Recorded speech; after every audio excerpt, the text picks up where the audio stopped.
কবরের জন্য আপনার আমার নেক আমল করার দরকার আছে না নাই? জোরে বলেন, ওই অন্ধকার কবরের জন্য নেক আমল করার দরকার আছে না নাই? প্রত্যেকটা জিনিস, প্রত্যেকটা কাজ মানুষ যখন করে উদ্দেশ্য ছাড়া মানুষ করতে পারে না। ঠিক আল্লাহ রাব্বুল আলামিন আপনাকে আমাকে যেই জন্য বানিয়েছেন তারও একটা উদ্দেশ্য আছে না নাই? তারও একটা উদ্দেশ্য আছে, কারণ উদ্দেশ্য ছাড়া মানুষ কোনো কাজ করে না। কারণ উদ্দেশ্য ছাড়া মানুষের উপকার ছাড়া মানুষ তুলার বোঝা, লোহা তুলার বোঝাও বহন করে না। কারণ হলো তার উপকারে আসবে না। মানুষের যেটা উপকারে আসবে যদি সেটা কষ্ট হয়, তাহলে মানুষ লোহার বোঝাও মাথায় নিতে দ্বিধাবোধ করে না।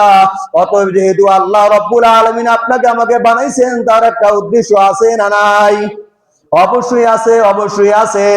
আল্লাহ রাব্বুল আলামিন বলেন, বান্দা আমি তো উদ্দেশ্য ছাড়া বানাই নাই, উদ্দেশ্য ছাড়া বানাই নাই। ويتفكرون في خلق السماوات والأرض ربنا ما خلقت هذا باطلا سبحانك فقنا عذاب النار। ও আমার বান্দারা, জ্ঞানী তো তারাই যারা এই আসমান বিশাল জমিনের সৃষ্টি নিয়ে প্রশ্ন করে আর বলে আর বিশাল আসমান বিশাল জমিন এটা তো আল্লাহ রাব্বুল আলামিন অনর্থক বানাই নাই, অনর্থক বানাই নাই। একমাত্র বানিয়েছেন কাদের জন্য? তার আশরাফুল মাখলুকাত, সৃষ্টির সেরা জীব প্রাণী মানুষ, তাদের জন্য আল্লাহ রাব্বুল আলামিন বানিয়েছেন। এই আশরাফুল মাখলুকাতের কাজ কি জন্য আল্লাহ রাব্বুল আলামিন বানাইছেন, তার একটা উদ্দেশ্য আছে না নাই? অবশ্যই আছে, অবশ্যই আছে। কেন বানাই? আল্লাহ রাব্বুল আলামিন এই আশরাফুল মাখলুকাতে বানানো সৃষ্টি করার আগে সমস্ত ফেরেশতাদেরকে একত্র করিয়া কোন ফেরেশতারা বলতেছে, আল্লাহ আপনি তো একদল জিন জাতিরা বানিয়েছেন যারা তো আপনার হুকুম মানে নাই, অপকর্মে লিপ্ত ছিল, যার কারণে সব আপনি দশে দিয়েছিলেন। আপনি আবার কাদেরকে বানাইবেন? তখন আদম আলাইহিস সালামকে বানাইয়া সব কিছুর নামগুলো মুখস্থ করাইয়া তখন ফেরেশতাদের সামনে বলল, বলো বলো বলো এই নামগুলো তোমরা বলতে পারো, এই নামগুলো কি তোমরা জপতে পারো? তখন ফেরেশতারা পারে নাই। তখন আল্লাহ বলছেন, ইন্নী আলামু মা লা তা'লামুন। ও ফেরেশতারা, নিশ্চয়ই আমি আল্লাহ যা জানি তোমরা তা জানো না। অতএব আমি প্রতিনিধি বানাইতে চাই।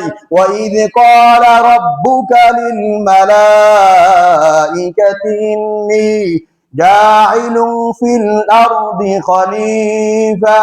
হে ফেরেশতারা, আমি প্রতিনিধি বানাতে চাই, এমন প্রতিনিধি যারা আমার হুকুম আহকাম মানবে, সব কিছু বিসর্জন, সব বাদ, তার দুনিয়াবি কাজকে প্রাধান্য দিবে না, আমার হুকুমের কাছে সব মাথা নত করবে। আমি এমন প্রতিনিধি বানাতে চাই। এমন প্রতিনিধি আল্লাহ রাব্বুল আলামিন বানাইছেন। উদ্দেশ্য আছে না নাই? অবশ্যই আল্লাহর একটা উদ্দেশ্য আছে। আপনি যে একটা কর্ম করেন সেটার একটা উদ্দেশ্য আছে। সেটা কি? দিন শেষে আপনি একটা অ্যামাউন্ট, এমন একটা টাকা পাইবেন যে টাকার মাধ্যমে আপনার সংসার চলবে, সুন্দরভাবে চলবে। কিন্তু এই জীবিকা নির্বাহনের জন্য যদি আপনার ফরজ হুকুম নামাজ, ফরজ হুকুম পর্দা, যে আল্লাহ রাব্বুল আলামিন আপনাকে আমাকে বানিয়েছেন এই বিশাল জমিন, বিশাল আসমান, এই আসমানটাকে, প্রথম আসমানটাকে আল্লাহ রাব্বুল আলামিন তারকারাজি দিয়ে সাজিয়েছেন, সুন্দর করে সাজিয়েছেন। এই জমিনটাকে ফুলে ফলে সুন্দরভাবে সজ্জিত করে সাজিয়েছেন, যেন আমার মাখলুক, আমার আশরাফুল মাখলুকাত, আমি যে সৃষ্টি সেরা বানাইছি এটাই না। আল্লাহ বলেন, লাকাদ খালাকনাল ইনসানা ফি আহসানি তাকওয়িম। আল্লাহ তাআলা সূরা ৩ এর ভিতর ৪ বার কসম করছেন, বলছে আমি তার কসম করিয়া আমি মানুষকে এমন সুন্দর, এমন অবয়ব বানিয়েছি, দুনিয়াতে যা কিছু আমি সৃষ্টিকে বলি নাই যে আমি এত সুন্দর করে বানিয়েছি। আল্লাহ একবারও বলে নাই। কিন্তু মানুষ বানানোর ক্ষেত্রে আল্লাহ বলেছেন, আদম সন্তান, আমাদের পিতার নাম কি? আদি পিতার নাম কি? ইব্রাহিম, আদম আলাইহিস সালাম। আদি পিতার নাম কি? আদম আলাইহিস সালাম। হিন্দু, মুসলিম, বৌদ্ধ, খ্রিস্টান যা বলেন সব আমাদের ভাই। আমাদের কি ভাই? আমরা এক বাবার জন্ম। দুনিয়াতে ধর্ম আছে ৪,০০০ প্লাস। কত হাজার? ৪,০০০ প্লাস এই দুনিয়াতে ধর্ম আছে। সব ইসলাম ব্যতীত সব ধর্ম বানোয়াট, নিজেদের মন গড়া। তো যেহেতু আল্লাহ রাব্বুল আলামিন এই আশরাফুল মাখলুকাত, সৃষ্টি সেরা, কি জন্য, কি উদ্দেশ্য করে আল্লাহ রাব্বুল আলামিন বানাইছেন? আল্লাহ রাব্বুল আলামিন বলেন, ওয়া মা খালাকাতুল জিন্না ওয়াল ইনসা ইল্লা লিয়াবুদুন।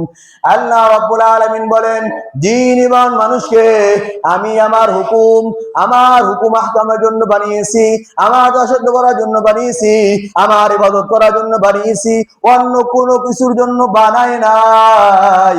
আমাদের জীবনটাই এমন হয়ে গেছে যে আমাদেরকে মনে হয় টাকা পয়সা, বাড়ি গাড়ি, ধন সম্পদ, ক্ষমতার জন্য আল্লাহ তাআলা দুনিয়াতে পাঠাইছেন। বিষয়টা এমন বোঝায় কি বোঝায় না? কিন্তু আল্লাহ রাব্বুল আলামিন এই ধন সম্পদ, টাকা পয়সা, অর্থ যা কিছু বলেন, এর জন্য আল্লাহ রাব্বুল আলামিন কিন্তু আপনাকে আমাকে পাঠান নাই, আপনাকে আমাকে কিন্তু বানান নাই। কেন বানাইছেন? মা খালাকাতুল জিন্না ওয়াল ইনসা ইল্লা লিয়াবুদুন, একমাত্র তার ইবাদত বন্দেগী করার জন্য আল্লাহ রাব্বুল আলামিন দুনিয়াতে বানিয়েছেন। এই বাড়ি গাড়ি, টাকা পয়সা, সম্মান, যশ খ্যাতির জন্য আল্লাহ বানান নাই, পাঠান নাই, একমাত্র তার ইবাদত করার জন্য। কেমন ইবাদত করার জন্য আল্লাহ বানিয়েছেন? আমরা যেহেতু আশরাফুল মাখলুকাত, ইবাদতের সংজ্ঞা কি? আমাদের যে জন্য বানিয়েছেন আল্লাহ ইবাদত করার জন্য। আল্লাহ কি জন্য? ইবাদতের সংজ্ঞা হলো ইবাদত হলো দাসত্ব। কোন মালিক যদি তার দিন মজুর কাজের লোককে বলিয়ে দেয়, এ আমি মালিক, আমার এই কাজগুলো তুমি পুঙ্খানু ভাবে তোমরা বুঝিয়েছো, বুঝতে পারছো কিনা এটা বুঝে নাও। কারণ হলো আমি মালিক, তুমি আমার শ্রমিক, তুমি আমার কাজ বাই টু বাই যদি না করো তাহলে আমি তোমার বেতন দিব না। বলে কি বলে না মালিকেরা? যে দুনিয়ার মালিকেরা তাদের কাজ যদি ঠিক মতো না হয় তাহলে যে শ্রমিক তার বেতন দিতে কিন্তু সহজ বেতন দেয় না মালিক। তার কারণ শ্রমিক মালিকের কাজ ঠিক মতো আদায় করে নাই, যার কারণে মালিকও টাকা দিতে চায় না। এই জন্য আল্লাহ রাব্বুল আলামিন যে আপনাকে আমাকে বানিয়েছেন, কি জন্য বানিয়েছেন? তার ইবাদত, দাসত্ব, শুধু নামাজ, রোজা, হজ, যাকাত, এতটুকুই, এর বাইরে কোনো নাই। একজন মানুষ অসহায় পড়ে আছে, দেখতেছেন, আপনি তাকে কি করলেন? সাহায্যের হাত বাড়িয়ে দিলেন। দেখতেছেন একজন মানুষ পথে আটকে পড়ে গেছে, আপনি তার সাহায্য আগাই দিলেন। একজন মানুষ ঋণগ্রস্ত, আপনি তার ঋণটা পরিশোধ করে দিলেন, আপনি একে আল্লাহ ভালো রাখছেন।